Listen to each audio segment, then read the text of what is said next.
Is Putin a villain? Yes. That's a pretty Is straightforward one. What he is doing in Ukraine is awful. Okay, so in your opinion, he is a villain. Is he a threat to NATO? Yes, that is also true. Okay. Um, if Putin succeeds in Ukraine, and that would mean taking over the government in Kyiv, which it doesn't look like he's going to do, that would be a huge victory for Putin and for the totalitarian forces on the planet. Is that your point of view? That's fair as well. Yeah, absolutely. Okay. So why then would you criticize the United States and NATO for doing everything possible short of a shooting war? All right, because I don't want that. And I've actually said we shouldn't be sending war planes, we, the United States, to Ukraine. If Poland wants to do that, fine. But the United States shouldn't do that. It's a little bit too provocative.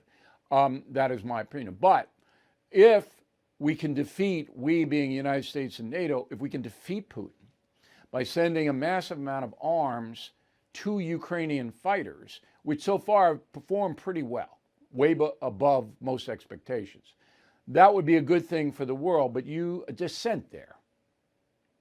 Well, let me add a little bit of context. So first, we have to ask ourselves the question, who's in charge of our war effort? Because that's in fact what we're in right now. Well, we that are would in be all but a Biden. war. I'm sorry. I can answer that. That's Biden. He's the commander in chief. He's in charge of the Pentagon. Right. So there are two groups of folks. The Pentagon are actually the war planners. They're the ones who execute whatever it is they propose to the president, and the president says, yes, we ought to do that. The point is the people in the Pentagon who are putting together this war effort, and indeed Joe Biden, are the folks who have been part of the 20-year war in Afghanistan that we lost. And we just lost that to a bunch of goat herders. So the question that I have from a just basic fundamental level is it smart to have the people who just lost our 20-year war be in charge of the one that we're just starting here against Russia, a nuclear-armed state? But wait a minute, though. There's no other choice, all right? Because Biden was elected president. He selected, and he carried Milley over from Trump, the Pentagon brass, the people who, as you rightly put it, plan military operations. So we don't have a choice there. It's up to, it all comes back to Biden. And apparently Biden believes that the Afghanistan exit was excellent. He said it was. Now, no one believes that. The Pentagon doesn't even believe it. But again, Biden is the commander in chief. He's got to sign off on all military operations.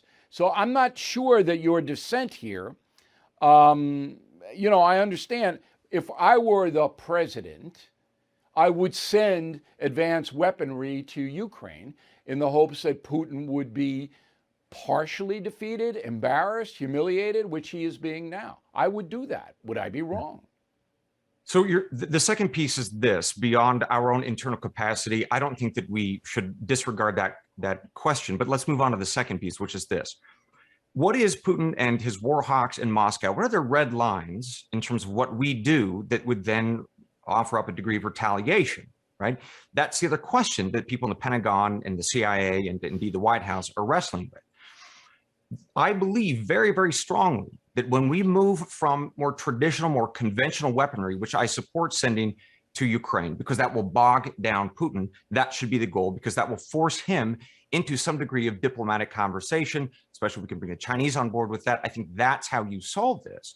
When you start moving beyond that, advanced weaponry, tactical intelligence, when we basically are puppeteers of Ukrainian fighters and we are all but pulling the trigger, now we start tiptoeing up. In fact, we start crossing that red line in Moscow to they say, look, we are now going to respond likely in an asymmetric way, which is just a fancy way of saying cyber attacks, very serious cyber attacks, or they're going to start physically attacking, killing soldiers abroad, personnel abroad, etc.